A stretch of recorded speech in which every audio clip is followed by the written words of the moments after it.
Please be seated. Council approach.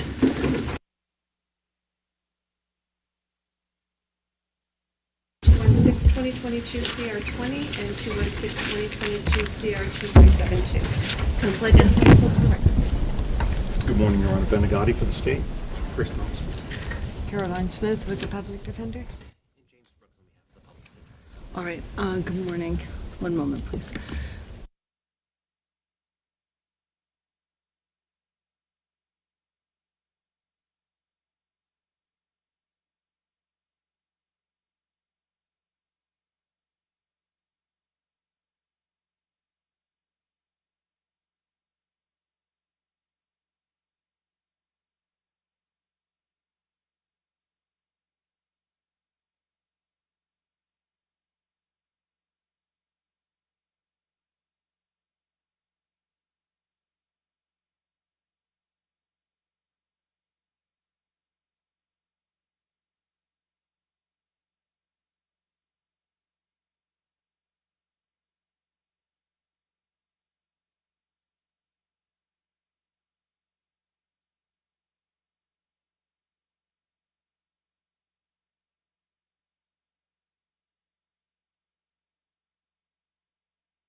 was about the phone call.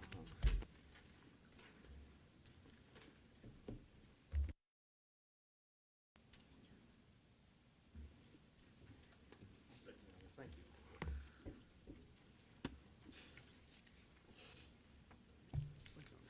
Attorney Smith? Pardon?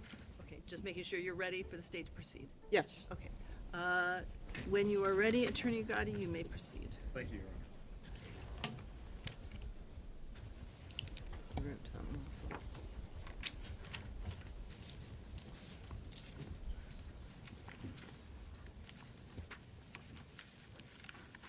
Your Honor, as you know, the defendant has been found guilty of beating Harmony Montgomery in July of 2019, guilty of murdering Harmony Montgomery, a child under the age of 13, and then transporting and hiding and abusing her body and compacting her into smaller and smaller bags and ultimately disposing of her on March of 2020, and tampering with witnesses afterwards to ensure that this horror story that we heard at trial stayed silent.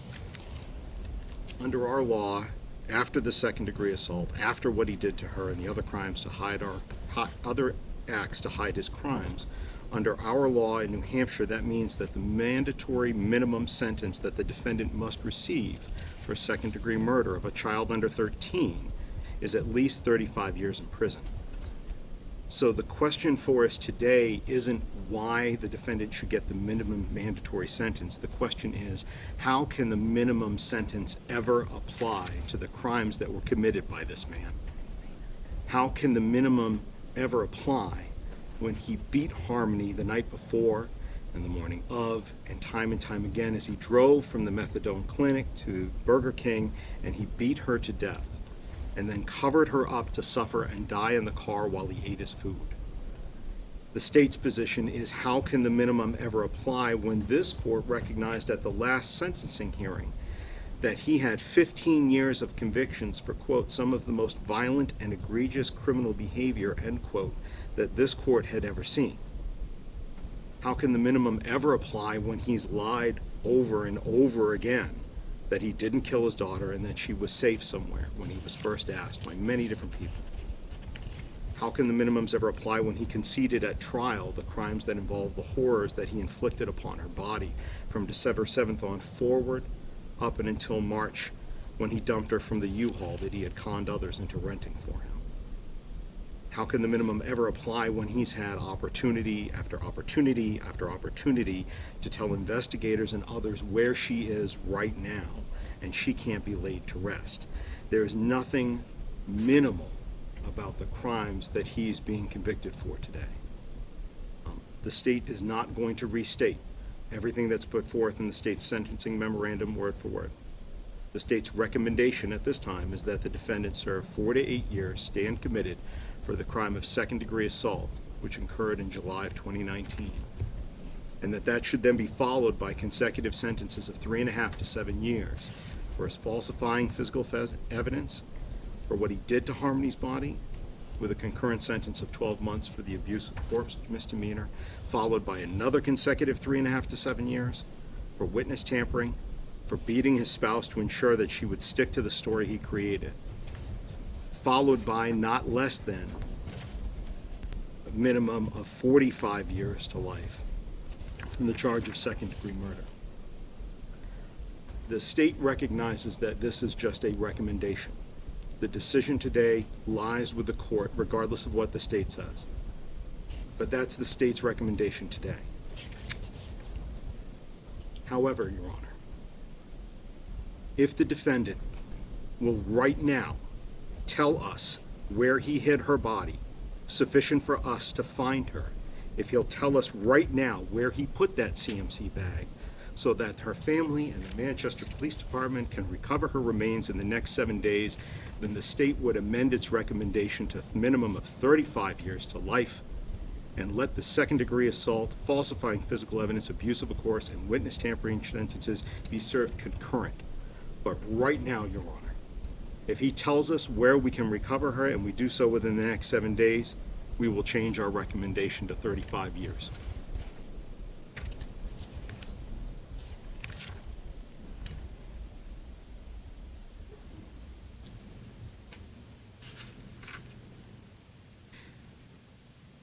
Since that offer has been rejected, Your Honor, that is yet another reason why the minimum should not apply.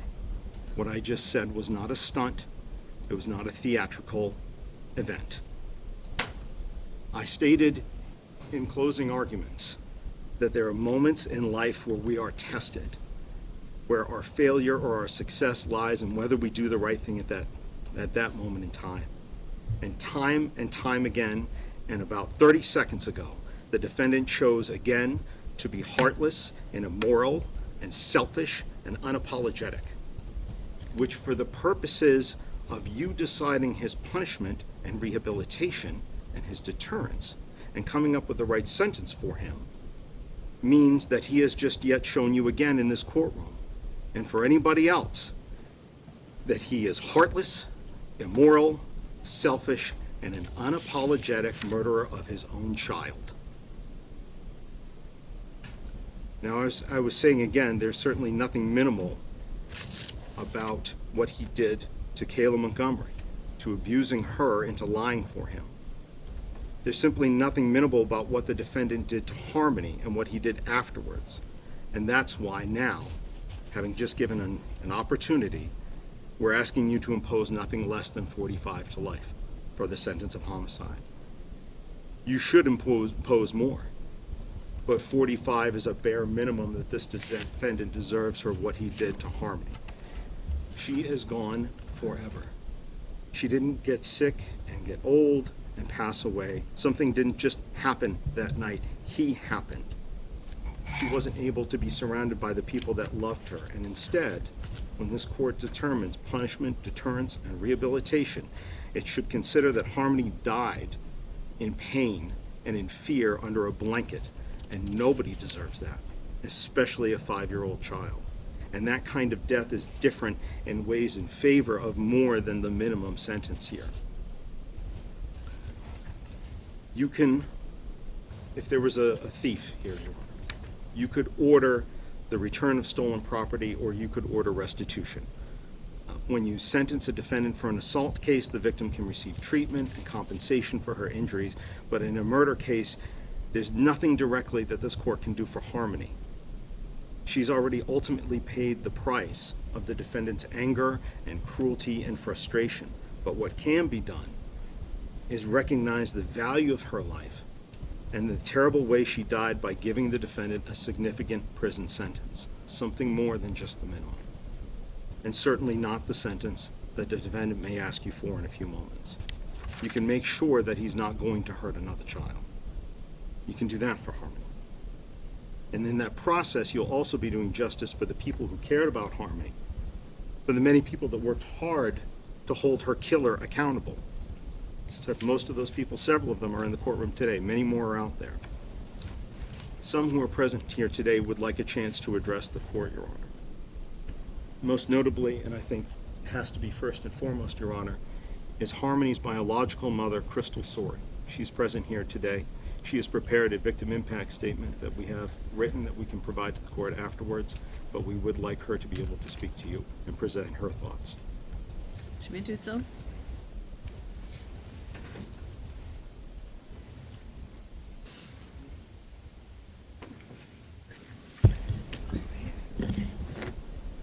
Thank you.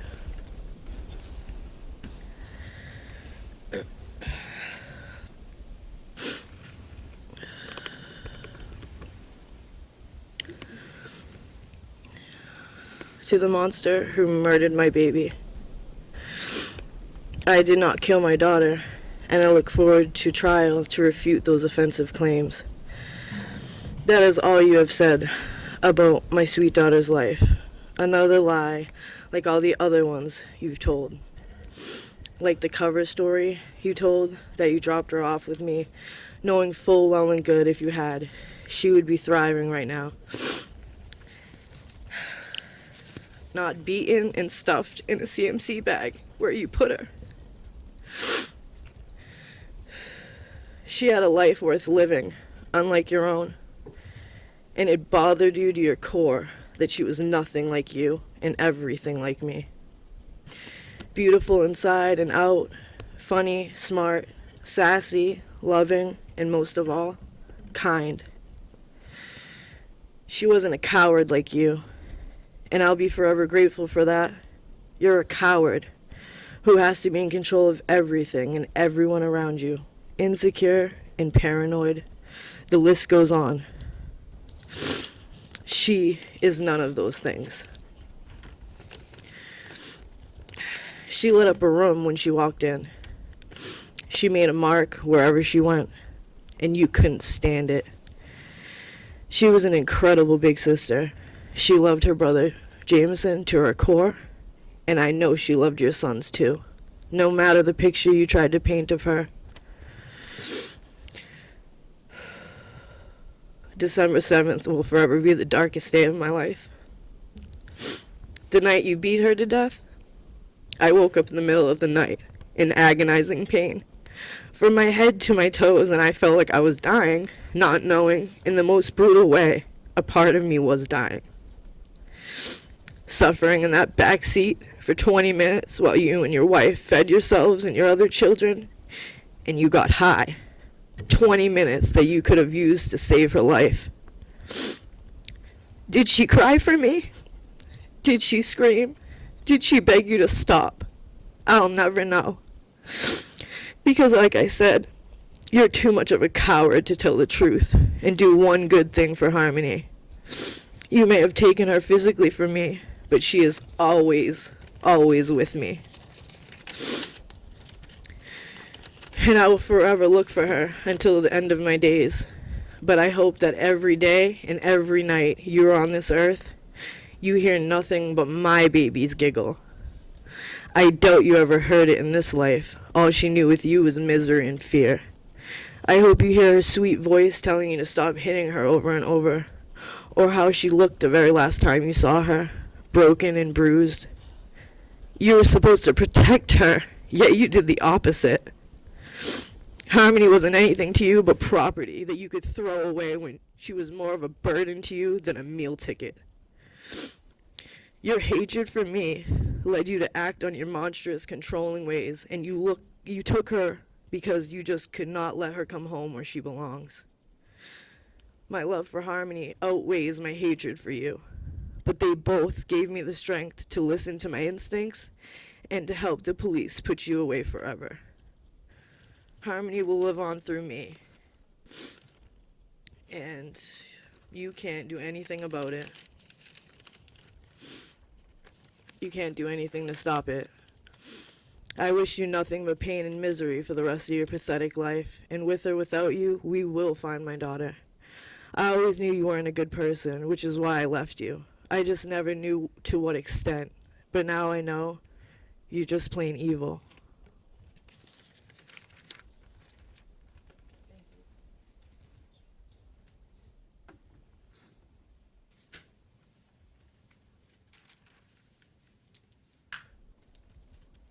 In addition, another member of Harmony's family was Miss Brittany Sorey, her aunt. She would also like to address the board.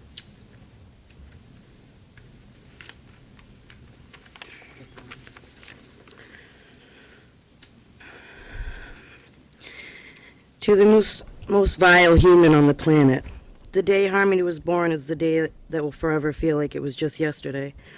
My sister was in labor and you were in prison. Always keeping you posted. I remember that phone call with you right after she was born, and they were both in the recovery room.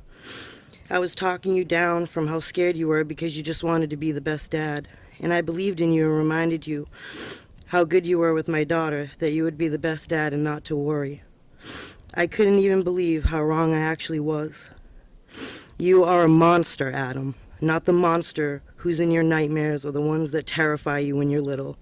You're the monster that pretends to be a daddy and then brutally abused, tortured, and beat your 5-year-old daughter to death for the accidents you caused by locking her in a room 24/7, traumatizing her, and making it blatantly clear that she could not trust, count on, or come to you when she needed someone. You didn't fight for her for 4 years like you had Kayla claim on your behalf. You lied, and you forged documents You did it to have control again over something in my sister's life. You never for 1 second loved Harmony, because if you did, she'd still be here today. You wanted to control her, and when you couldn't, over and over again, because she reminded you of my sister, you took her from us because you didn't want anyone else to have her. More proof of the absolute coward you are. The fact that you sat in court at your gun trial, like my sister said, and tried to use Harmony for some sympathy by saying you cannot wait to refute the offensive claims that you killed your daughter and you didn't and you loved her. Jury selection day, you showed up smiling at the jurors, proving exactly how evil you are.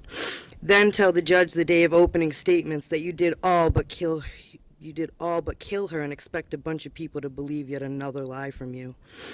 Because your egotistical ignorance makes you believe you are somehow smarter than anybody. You have the nerve to claim to be a victim of the disease of addiction and how it destroyed your life and all the crybaby stories you tell. The fact is this: you are a selfish, evil, conniving, poor excuse for a human being, and I hope you sit in prison every day while she haunts you day and night until it's unbearable, because that's what you deserve. I used to call you my brother. We used to talk about everything. I've seen you break down and cry and open your heart up to me. Even when you first got Harmony, I messaged you and I told you that I would help in any way if I can, if you needed it for Harmony and wanted to be a part of her life. And just like anyone else that reached out, you blocked me. You had so many chances to change the result and let her go with people that loved her, but you didn't, because you knew she would have told all about the abuse, so you killed her. If you're any type of man at all, Adam, or you ever loved her for 1 second, you would tell us where she is, so at least she can rest in peace after everything you put her mind, body, and soul through. Regardless, karma will get even, because you don't destroy such a beautiful soul the way you did and not reap what you sow. So may it be. Your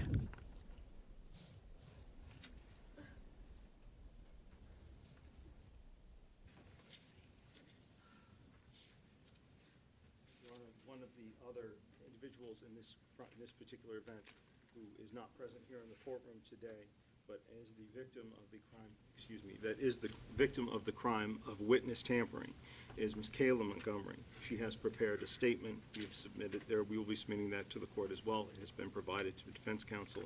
She has asked a victim advocate to please read the statement for her. If the victim advocate could please state her name for the record, and also the Kayla Montgomery's statement. Certainly. My name is Amy Van Auken, and I'm reading a statement on behalf of Kayla Montgomery. Goodbye. I wanted to write a letter to you because it's the only way to tell you how I feel. I don't know about you, but I need some kind of closure.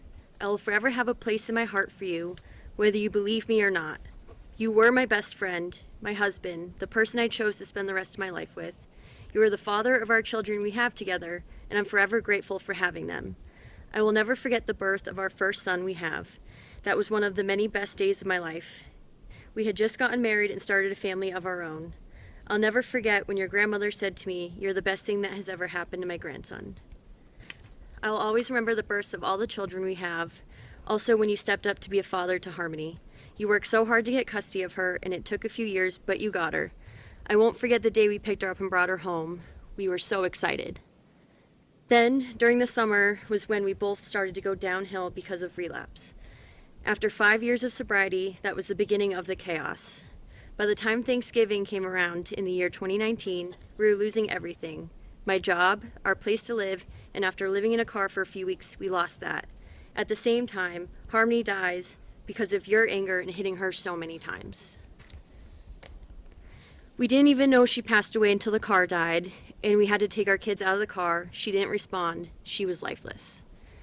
Then a couple years go by, and during those years, we had to keep quiet about her being gone. You told me to stick with the story that you dropped her off at 6 a.m. at Dunkin's, where I no longer worked at, and brought her to her mother, Crystal, so she could stay there because it was better for Harmony. Then you came and picked me up when my shift was done at 2 p.m. She wasn't in the car. She was with her mother. During those years of having to keep quiet, you started physically and mentally abusing me, accusing me of cheating on you, telling on you, and trying to kill you. The first time that you really hurt me was when you accused me of cheating and had me on the living room floor against the corner of the wall, telling me if I didn't tell you that I cheated on you, that you were going to F me up. When I never cheated on you and said that I didn't, You punched me right in the face a couple of times because you said I was lying, and I wasn't. So then I said, yes, I cheated on you so you wouldn't hit me, but you still did anyway. You started getting crazy when we would get high on crack. I told you I did things that I really didn't do because you said if I told you that I did whatever you'd accuse me of, that you wouldn't hit me, and I was dumb enough to believe you. No matter what I said or did, you would hit me, punch me, spit in my face, or would have me in a chokehold and cover my mouth so I couldn't scream. You are not the person I married, not the person who loved me and who never hurt me. It's like I married my father. I never would have thought I would have to run away from you until I knew I had to take our kids and leave you. I'll never forget that day either. It was one of the hardest things for me to do. The last couple of nights after you got arrested the first time, I was sleeping with a knife because I did not know what you were going to do to me. After I found out that you got arrested, I went back to our apartment to grab a few things, and then I made the decision of not going back to live there anymore. I couldn't stay in the apartment after a year of chaos with you in there. Just all bad memories, barely any good ones. We had about 5 months total that year of living there that were good times. Other than that, nothing but bad memories. I'm so angry and hurt by you. I know you probably hate me because I had to do the right thing, but also because of all the bad, not only did you lose your rights to our children, but so did I. Now I'm going to have to keep fighting for them to at least be back in their lives.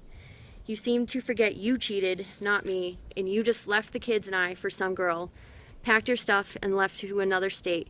I called you out on your BS when you were on your way to Maine, and I also called you out for being with someone else months before you left to Maine. You accused me, but you were the one cheating. The day you got arrested on January 2022, you called me and said to tell Kelsey you're sorry about her car. Yeah, right. That's all you're worried about, not your wife and children you may never see again. No apology for cheating on me and making me think I was crazy. So now I gotta do all I can to get back on track with my life. You caused so much hurt and pain. I don't even know why I still care about you and actually feel bad for you. Oh, maybe it's because I'm not a cold, heartless person and still have some care about you. I was in love with you once. Now I still love you because you're the father of our children. This is goodbye for now. Maybe I'll see you at the future in some point. Goodbye, Adam. And then she lists the day they started their relationship was October 8th, 2015. And the day they married was Harmony's birthday, June 4th, 2017.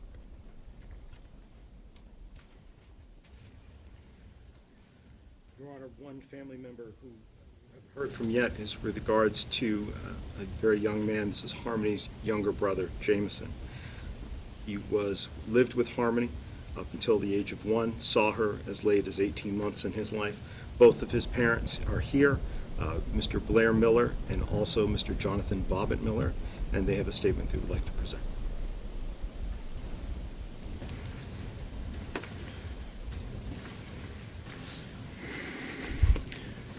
Your Honor, thank you so much for allowing us to speak here today. Good afternoon to you. My name is Blair Miller, and my husband Jonathan and I are here today on behalf of our son Jameson, who we adopted in 2019. He is a 7-year-old boy who came to us from foster care. Jameson and his sister Harmony were in and out of different foster homes together. They seem to be on a path of surviving their troubling relationships, their circumstances together. To understand the true impact that this loss has had on Jameson and will continue to impact him, you need to hear the stories he tells us and wants you to know. He wants everyone to know. When we first adopted Jameson, he would always tell us about Harmony. He would tell us about her beautiful blonde hair. He would tell us about her glasses. He still does. He would tell us about her bright blue eyes. He would tell us about her wonderful smile that lit up a room. He would tell us that she was there to help him. Jameson has constantly asked us, "Where's Harmony?" Recently, he once was struggling to go to bed. He looked off in the shadows of his closet and said, "Is that Harmony there, looking back at me?" These are no questions for a little boy to be asking. He no longer can hold on to that hope. Since learning about the death of innocent and beautiful Harmony, Jameson has suffered. Just a few weeks ago in school, his teacher asked him to draw a picture of his family. He drew a picture of his 2 dogs, his 2 brothers, his 2 dads, but then he put a heart above all of us, and inside that heart was the letter H. He said that was Harmony looking down on us. Jameson constantly asks us, who took my sister away? Adam, you took away his best friend, his sister. You introduced murder into his life and forever created a void that can never be filled. We will never have the right answers for him on this and can only tell him Harmony is an angel now. Jameson will grow up forever wondering how this happened, how his sister, who looked over him in foster care, didn't have anyone looking over her. You chose, Adam, to take our little boy's sister away. You don't ever deserve another choice in a free society. Your Honor, we are asking you to impose the maximum sentence. Your Honor, this courtroom, and especially Adam. I'm Jonathan Bobbitt Miller, and I'm the proud adopted dad of Jameson Miller, the proud young brother of Harmony. Harmony is the reason that we're all here today. Harmony, the child Adam that you murdered, you introduced a nightmare into our son. You introduced evil of this world to him. You have manipulated the criminal justice system until now, and trying to explain that to our 7-year-old son is hard. Before Jameson knew of Harmony's tragic fate, he would go to the door when the doorbell rung, and he would say, maybe she's found me. He would search a park, he would look at school, and if there was any girl that had blonde hair and glasses, he would go up to them and say, are you Harmony? I'll never forget the day that we told Jameson that Harmony was in heaven. He's a very active kid, and that day he just stopped and he held us and he said, no, I need my big sister. Why? Why did this happen? These are questions that Jameson has had and continues to ask. Daddy and Dada, what happened to my sister? Why did she die? Why would anyone hurt her? How about her glasses? Were they okay? My God, how will we ever help him process this horrible and brutal details of his big sister? Adam, you have to know you did that. As we celebrated Jameson's birthday in 2019 with the Mickey and Minnie Mouse theme, we had Mickey Mouse there. It's a Disney theme that he shares with his big sister and his mom. He wanted to save a gift from her that day, made from his Nana. It was a Minnie Mouse pillow, but instead, you were beating her to death. That was the same day. If Jameson was old enough to speak to this court today, he would want you to know the void that you left in his heart that can never be filled. Adam, he would plead with you to please tell us where she is. Let him have a place to go and remember his sister, please. He remembers her feeding him. He remembers when they would be at his foster home when she was there, that they would play in the park together. He remembers her glasses. He remembers how proud she was. How do we tell our 7-year-old that you murdered his sister, his protector, his best friend, and you showed no remorse? I wish they could be happy together today. Jameson asked, is she unhappy in heaven? If she can see him, and if we can visit her, why would anyone hurt her? That's what you've done to her son when you beat his sister to death. In her family, we really believe in love and forgiveness. I'm just not sure how to teach her son how to forgive the monster that murdered his sister. We as a family are leaning on God for that. Jameson also knows about the helpers. He knows about this court. He knows about the jury. He knows about the police from the local to federal. He knows about this community. We've told him these were the people that helped his sister when she was hurting. I'd like to share with you a few words that Jameson, as we were talking to him, because he wanted to know, where are you guys going? What are you doing? And I said, we're going to speak for your sister, and we're going to tell everyone how important she was to you. And this is what he said. Tell everyone my name is Jameson. I'm 7 years old. My sister's Harmony. I love Harmony. I miss her. I hope I get to see her again. My sister had beautiful blue eyes, and we smile alike. I liked having fun with her on the playground. She gave me a broken Elmo toy that was hers. I still have that, but I have the Minnie Mouse pillow and a new Elmo that's not broken. I keep it in my closet for her. I'm really sad she's an angel. I miss her. She was my best friend. I hope she can see me playing basketball, being silly with my brothers. And I wish I could bring Harmony to my school to meet my friends and my teacher. She loves the color purple and Minnie Mouse. I made a heart for her in purple and red with mirrors so I can look for her in heaven. I hope she sees me. The red is for my heart and the purple is for her. I love my sister. I miss her. I hope she's eating M&Ms in heaven. I hope her glasses are safe and not broken. And I miss you, and I will always love you, big sister. Thank you, Your Honor.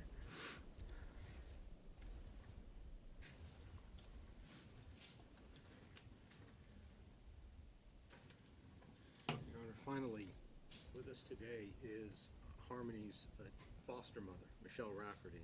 Harmony was alive for 66 months in this world, and for 44 of those months, she was with the Raffertys, Michelle and her husband, Tim.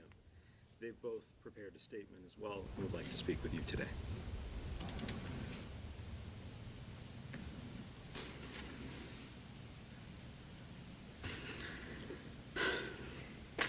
Your Honor, I'm grateful for the opportunity to speak here today.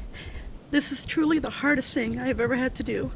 My name is Michelle Raftery, and along with my husband and my 5 children, we have the privilege of being Harmony's foster family. We shared our hearts, our home, and our life with her, and she filled our lives with joy and laughter. We lost a daughter, and my children lost their sister. We grieve for her every day because we thought we'd always see her again. Harmony was full of life and always happy. We jokingly told her that she leaves a sparkle wherever she goes. She loved to be in the middle of everything that was going on, and she never missed a beat. Harmony always had 2 mummies, me and Crystal, but only had one daddy, and that was my husband, Tim. I am beyond grateful Harmony had the relationship with a loving daddy and knew what that relationship should look like. She loved being a sister and had an amazing bond with our youngest daughter, and when our second daughter had her baby, she was delighted to be an auntie. Harmony was a friend to everyone, but she also had a best friend named Dominic. She loved going to church and loved going to school. She loved Minnie Mouse, playing outside, playing dress up, playing house, and loved to cuddle. She had a large community that she loved, and they loved her. She was kind and compassionate and always willing to share, even her Oreo cookies and favorite doll stroller. Since everything came to light, I have had trouble sleeping and concentrating. We had to explain to our children things that we never wanted them to hear and explain to them why a father who was supposed to love and protect her was being arrested for murder. Your Honor, I'm asking you to give Adam the fullest sentence. Adam is hateful and selfish and continues to be so by not telling us where her body is. Adam knew he could have brought Harmony back to us. He had options, but always chose himself each time. He never put Harmony first. There were consequences for his actions, and he will have to live with them the rest of his life. Our family is strong and beginning to heal by the grace of God. We know Harmony is safe in the arms of Jesus, never to be hurt again. So despite the evil brought to light in this trial, we will continue to move forward in love because love wins. Thank you, Your Honor.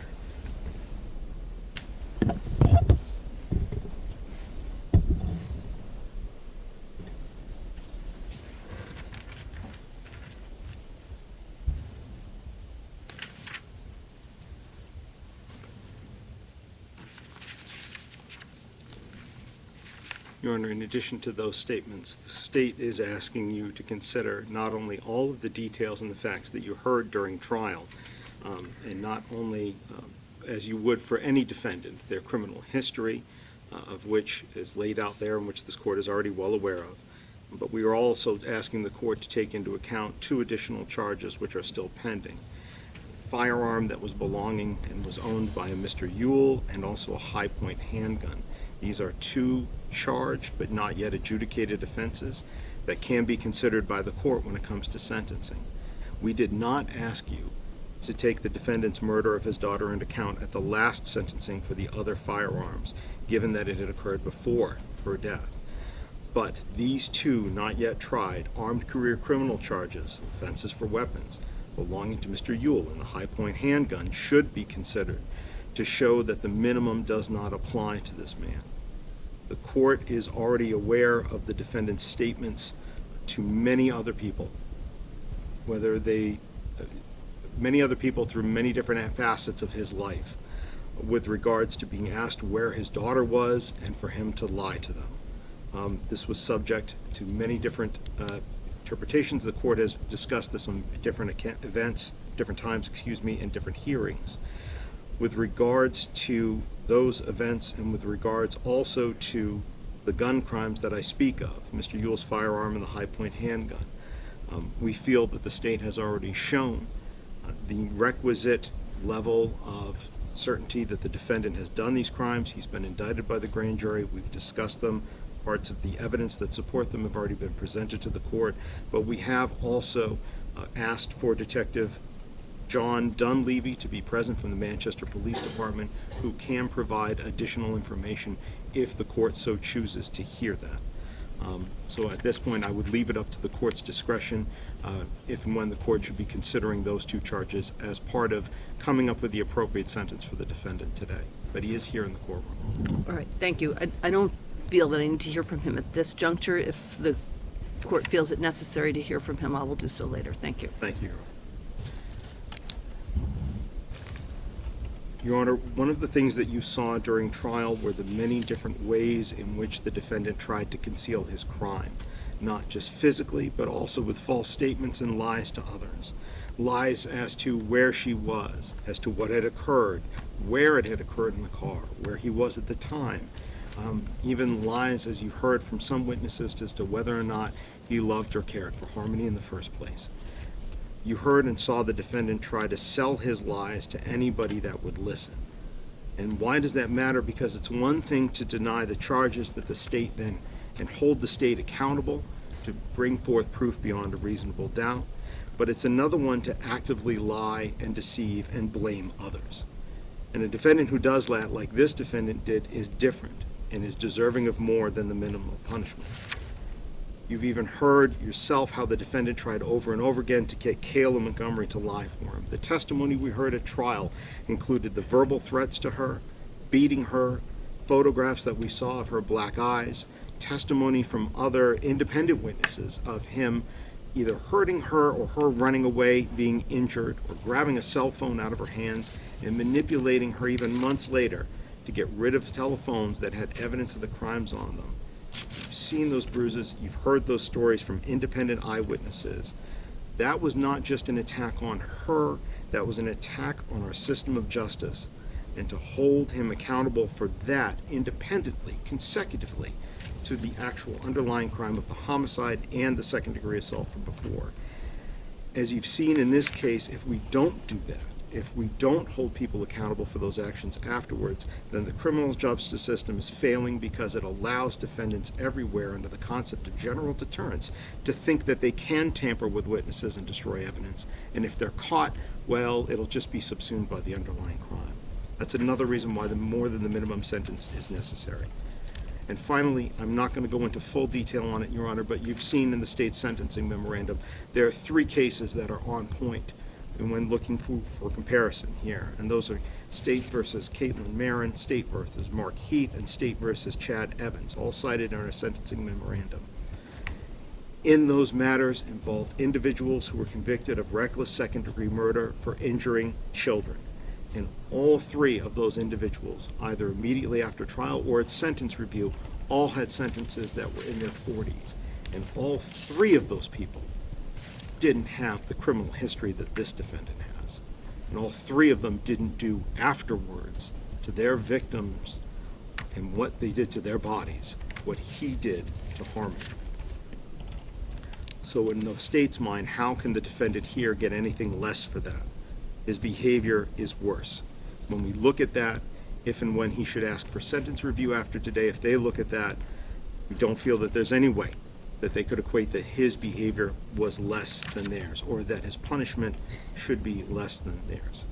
There's nothing about this little girl's death, or her suffering, or what her father did afterwards that can ever be classified as minimal.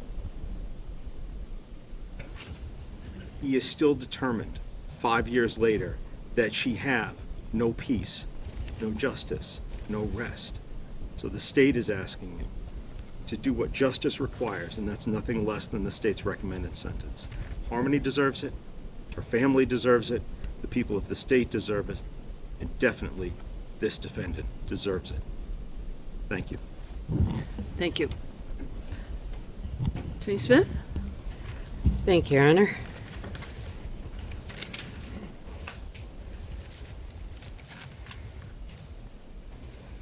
I'd like to start reading from State versus Willie at 163 New Hampshire 532.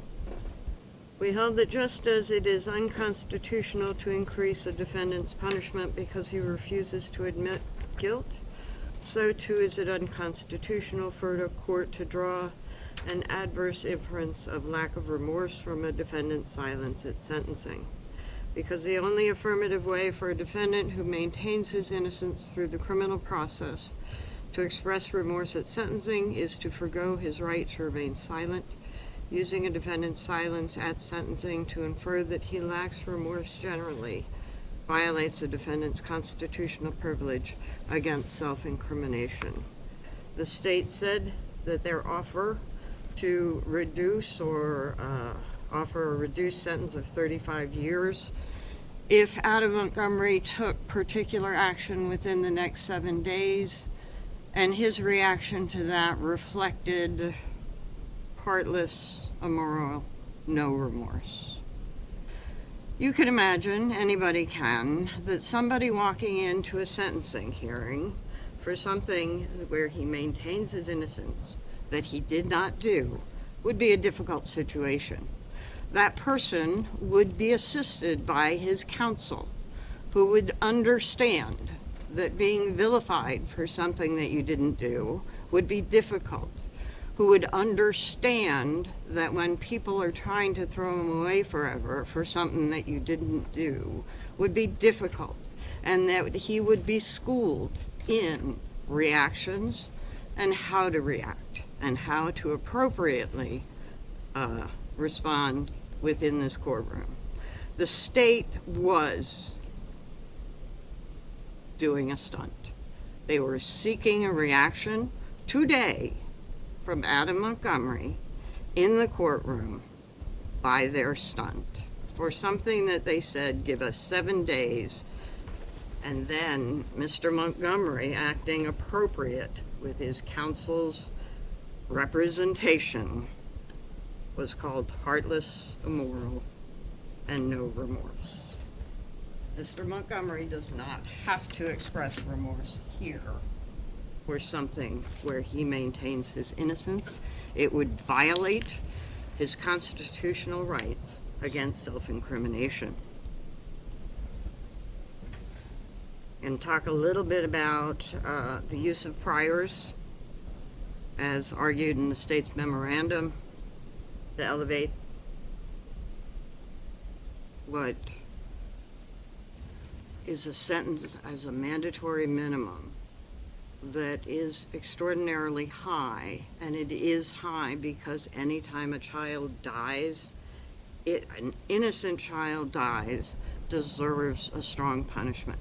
And the legislature has spoken with a mandatory minimum of that punishment. The lack of rehabilitation is what the priors are put on for. I don't think anybody can predict what another person would be like after 35 years of incarceration. To assume the lack of rehabilitation for prior records that occurred from the time that Mr. Montgomery was quite young that many, fueled by drug and drug addiction, that was introduced to his life by some of the very witnesses, family members, wives, who participated in maintaining his addiction and in a lot of the conduct that he did in the prior record. He is worthy of rehabilitation, especially after what would be the mandatory minimum under this sentence. The use of the remaining charges also are inappropriate here. You did not consider the charge of homicide at his prior sentencing on the armed career criminal charges that he faced May a year ago. But you did consider the armed career criminal charges, or at least you didn't indicate that you didn't, and the state certainly argued that they should be considered as well. All of that conduct occurred in a relatively short time period, and while we dispute the probable cause, even the law says that you can consider the grand jury indictment as probable cause, which I think is completely inappropriate, but that is the law. However, his sentences on armed career criminal took into account both his prior and his subsequent gun charges. He's serving a sentence currently of what comes to be about 32, because he got 15 as a minimum on one, 15 as a minimum on another. The 5 years of the 7-year minimum on the final charge that you sentenced him on, you suspended 2 years. Didn't even totally give him the max on that, but certainly increased his sentence in your evaluation of his prior conduct, as well as the pending gun charges.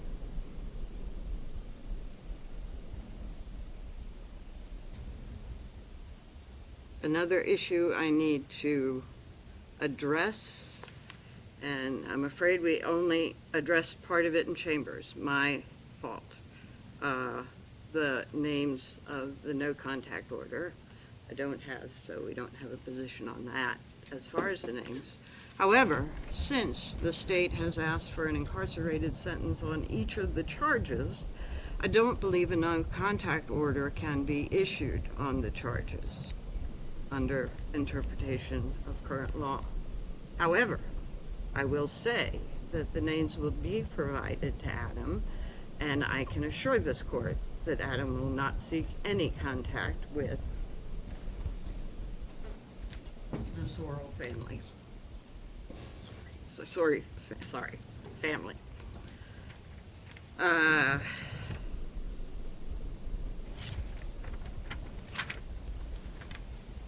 So, what do you do for sentencing Adam Montgomery? Adam Montgomery does not dispute the time sought by the state for abuse of corpse and falsifying evidence.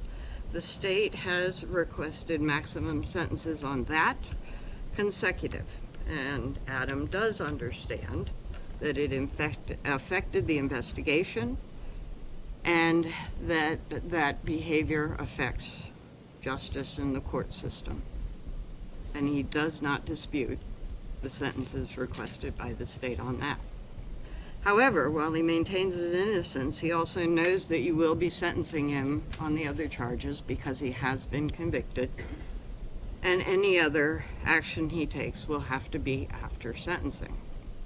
So as to the other charges, while he maintains his innocence on each of them, he can't offer a sentence because no sentence would be fair for him to say that they would be fair when he is maintaining his innocence and he did not commit those charges. So he can't offer you something that's appropriate for them, but he would request that you take into account his objections to the memorandum and especially his silence here at sentencing, as being an appropriate position to take when he is asserting his innocence. We request that the court issue a sentence that is less than what the state has asked, and that it make the remaining charges concurrent with abuse of corpse and falsifying evidence. Adam Montgomery did not kill his daughter, but when he discovered his daughter's death, he broke, and he did inexplicable things. Even he can't explain his actions. But eventually he pulled it together, and he was able to say goodbye to his daughter, and that's what he did. If I may have a moment, Your Honor?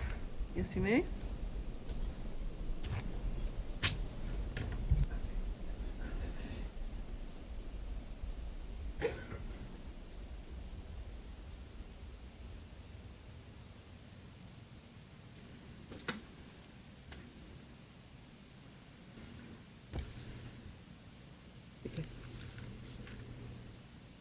Actually,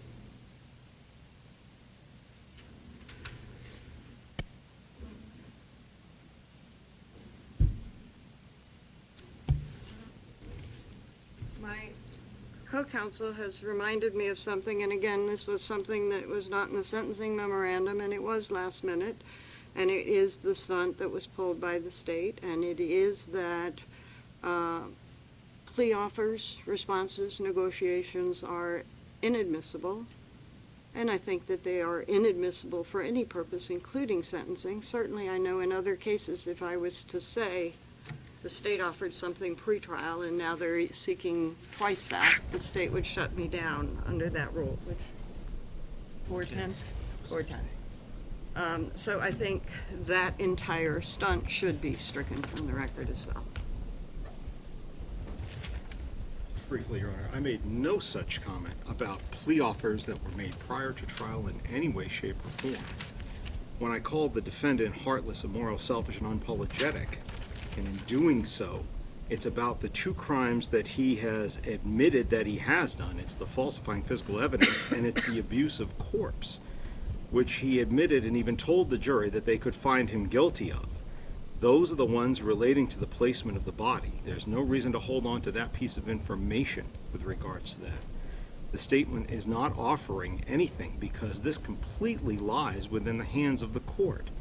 The statement is to make the change of what the state's recommendation would be.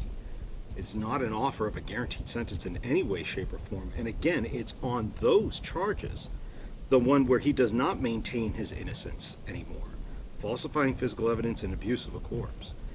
I think just separately, Your Honor, with regards to the victims that the state is asking for the no contact order, that would include Crystal Sorey and her family, S-O-R-E-Y.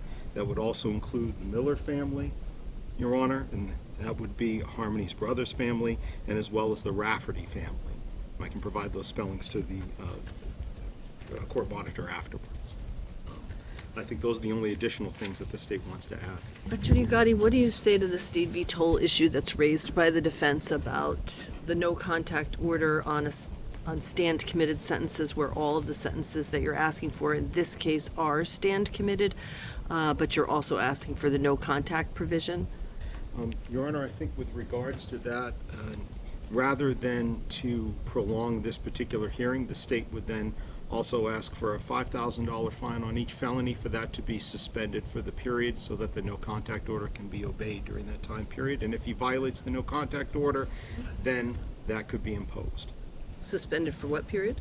I would say suspended for a period of, well, on the 2 Class B misdemeanors, I would say suspended for at least a period of 7 years upon the beginning of that serving of that sentence. And for the charge of second-degree murder, I would say beginning on for a 20-year time period, beginning when he starts serving that sentence.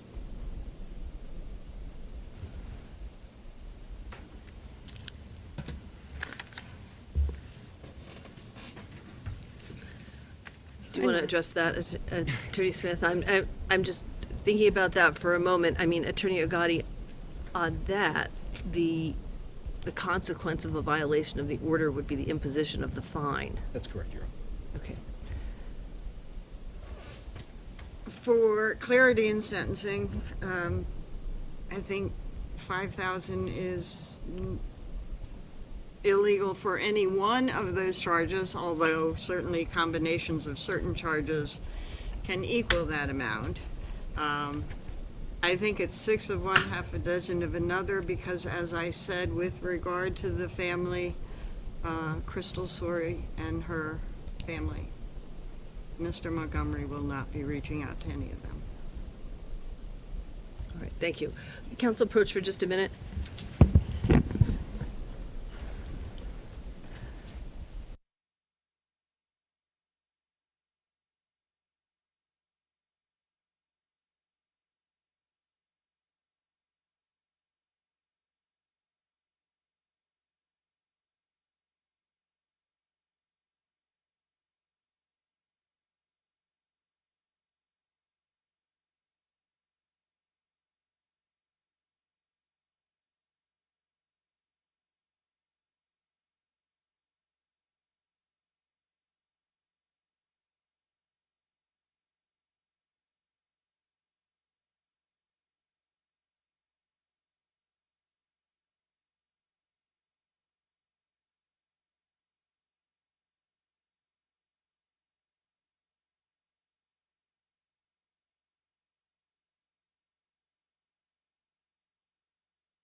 All right, nothing further from the state? Nothing further, Your Honor. Thank you. Nothing further from you, Attorney Smith? No, Your Honor. All right, I'm going to take a 15-minute recess so I can consider all of the information and statements that have been provided, and then I'll come back and announce my sentence. Thank you, Your Honor. Thank you. All right.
crimes that you have committed and the harm that you have caused cannot be overstated. You took a human life, and you did so in the most callous and heartless of ways. You robbed a 5-year-old girl, your own daughter, of the life that she was to lead. You stole from your sons a sister. You took a daughter from her mother. You were convicted of reckless second-degree murder. Reckless in this context does not mean something that was an accident. It is defined under law as something that manifests the extreme indifference to a human life. Your extreme indifference to the value of human life is seen in so many of your actions in this case. In 2019, you beat Harmony. In the words of your uncle, her eye was fully black and blue like a raccoon eye, is what he said. Your words, when asked, were, quote, "I bashed her around the effing house." And then you hid her from the view of others, and you kept her from those that came to help her. On the date that you murdered her, you didn't hit her once, you punched her in the head repeatedly. You beat her in the car while at stoplights, more than one time. You knew that she was severely injured, yet you covered her with a blanket and didn't check on her until after you took her lifeless body from the car. And then, after her death, you treated her body like it was trash, worse than trash. You did unimaginable things to her body, and all in an effort to save yourself from being discovered as her murderer. And then, on top of that, you threatened, abused, and beat your wife to keep her silent. Your criminal history similarly reflects your extreme indifference to the value of human life. Your actions having taken both a physical and emotional toll on so many. In 2008, you were convicted of criminal threatening after pointing a knife at a 15-year-old girl. In 2010, you were convicted of armed robbery and assault and battery with a dangerous weapon in a home invasion incident in which it was reported that you held up a woman at gunpoint, terrorizing her to the point that she lost control of her bodily functions. In 2009, you were convicted of first-degree assault for stabbing another person. In 2014, you were convicted of assault and battery with a dangerous weapon and larceny in a case in which it was reported that you shot a man in the face. In 2019, you were convicted of 2 counts of armed career criminal, 2 counts of theft, and 2 counts of receiving stolen property, all of the charges stemming from the thefts of firearms, guns, exchanges of guns for drugs and money. The court has to consider 3 primary goals of sentencing: punishment, deterrence, and rehabilitation. The focus today is on your convictions in this case: second-degree murder, falsifying physical evidence, witness tampering, abuse of a corpse, and second-degree assault.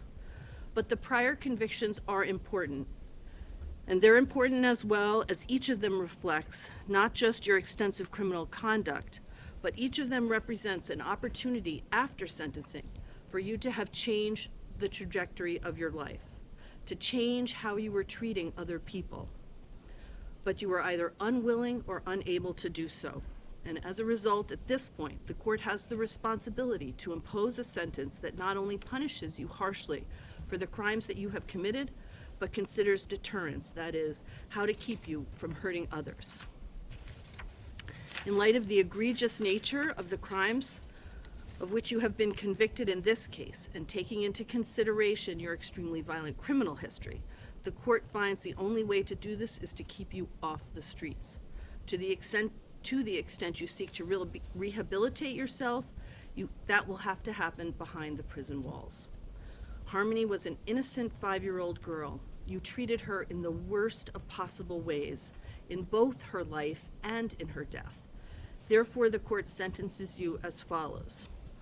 On charge ID 2027112C, the charge of second-degree murder, you are sentenced to the New Hampshire State Prison for not more than life nor less than 45 years. That sentence is stand committed. That sentence is consecutive.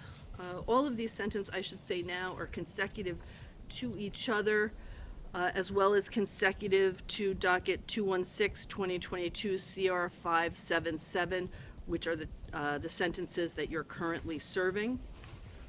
Additionally,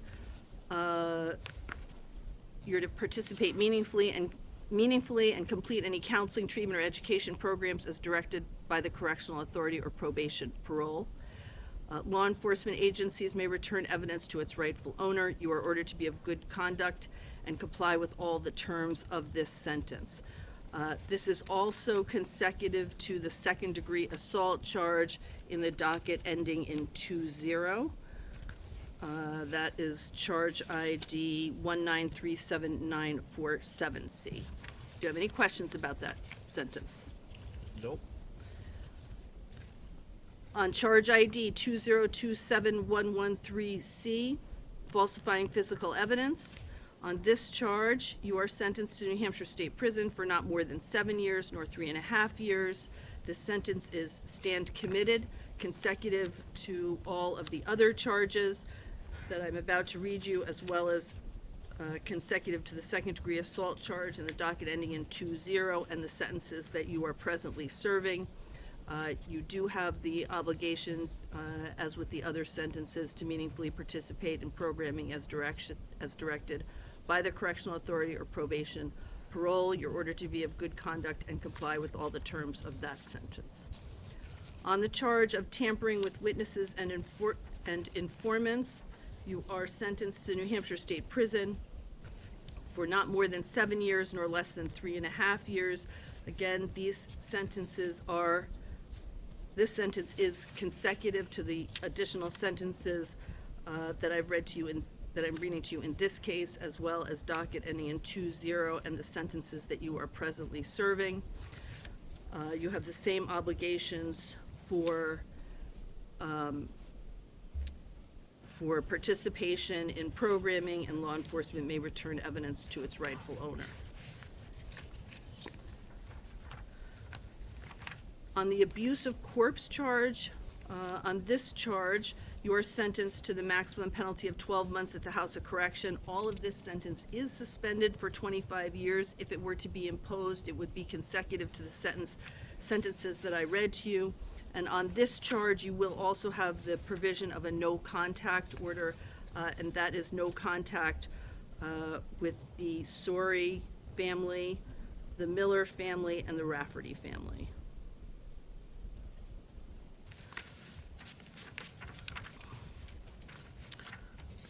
That sentence is also consecutive were it to be imposed to all of the other sentences in this case and the sentence you're currently serving. On the second-degree assault charge, charge ID 1937947C, you are sentenced to New Hampshire State Prison for not more than 8 years nor less than 4 years. This sentence is consecutive to the sentences in docket 216-2022 CR 2372. This is charge ID 1937947C. On this charge, you have the additional requirement, as you have in the other cases, to meaningfully participate in programming. Law enforcement agencies may return evidence to its rightful owner, and you're obligated to be of good behavior and comply with all the terms of the sentence. Do you have any question about those sentences? No, I do not. All right, before you go, counsel approach, please.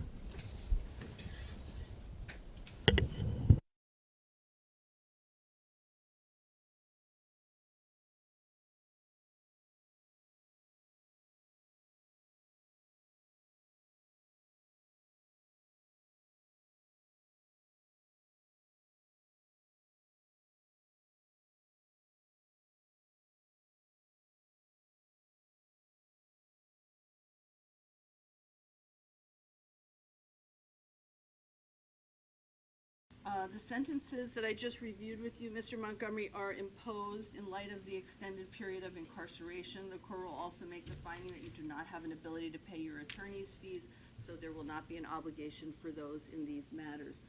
The clerk will now address you regarding sentence review. Montgomery, you are hereby notified that you have the right to apply for review of the state prison sentence imposed on you on May 9th, 2024. The application may be filed within 30 days after the date of the sentence, but not thereafter except for good cause shown. If you file such an application, your sentence will be reviewed by a board of 3 members who will be either judicial referees and/or superior court judges. Review of the sentence may result in a decrease or increase of the minimum or maximum term within the limits fixed by law, or there may be no change in the sentence. A form for making application, if you wish to do so, is set forth below.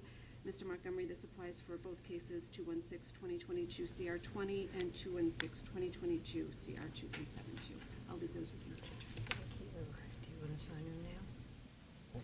Yeah.